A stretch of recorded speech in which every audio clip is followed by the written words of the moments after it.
નમસ્કાર મિત્રો, જ્યારે લોકો તમારી કદર કરવાનું ભૂલી જાય ત્યારે આ 10 વાતો જરૂરથી સમજી લેજો, જેથી લોકો તમારી કદર કરવા લાગે.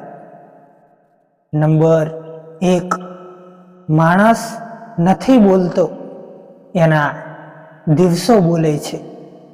પણ જ્યારે એના દિવસો નથી બોલતા ત્યારે માણસ લાખ ઘણું પણ કેમ ના બોલી લે, તેનું કોઈ નથી સાંભળતું.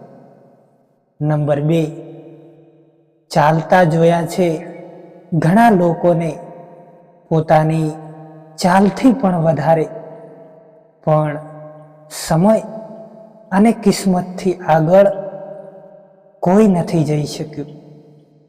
નંબર 3, ધીરજથી સફળતા મળી રહી છે તો ઉદાસ ન થતા, કેમ કે નાના નાના ઘર જલ્દી બની જાય છે, પણ મહેલો બનતા થોડીક વાર લાગી જાય છે.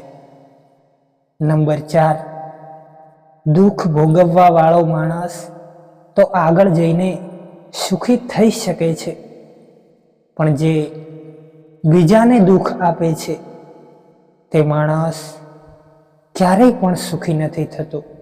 નંબર 5, ઘણા બધા લોકો તમને એવા જોવા મળશે જે બીજાની ખુશીઓમાં ખુશ હોય છે, અને ઘણા લોકો ખાલી પોતાની ખુશી માટે હંમેશા ચિંતામાં જોવા મળશે, ખાલી પોતાની ખુશી માટે.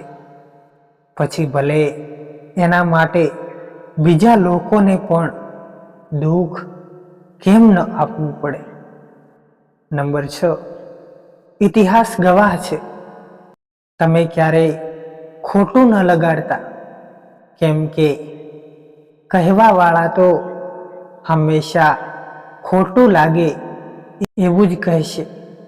નંબર 7, પગમાં લાગવા વાળી ઠેસ સંભાળીને ચાલતા શીખવે છે, અને મનમાં લાગવા વાળી ઠેસ તમને સમજદારીથી જીવતા શીખવે છે.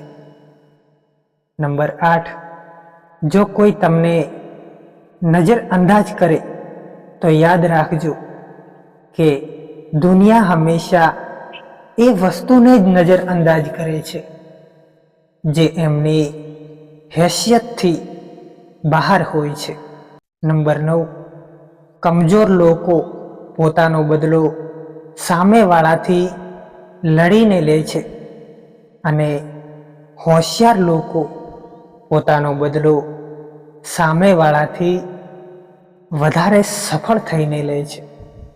નંબર 10, પોતાને ક્યારેય એટલા બધા પણ સરળ ના બનાવશો કે દરેક લોકો તમારો ઇસ્તેમાલ કરે, કેમ કે જે તારોમાં કરંટ નથી હોતો એ તાર ઉપર લોકો કપડાં સૂકવી દે છે.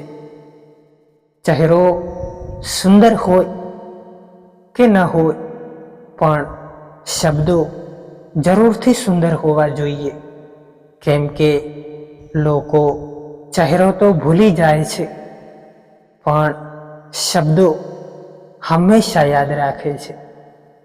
એ સંબંધોની જ ઉંમર વધારે હોય છે જ્યાં લોકો એકબીજાની નાની નાની વાતો સમજે છે અને એકબીજાની કદર કરે છે.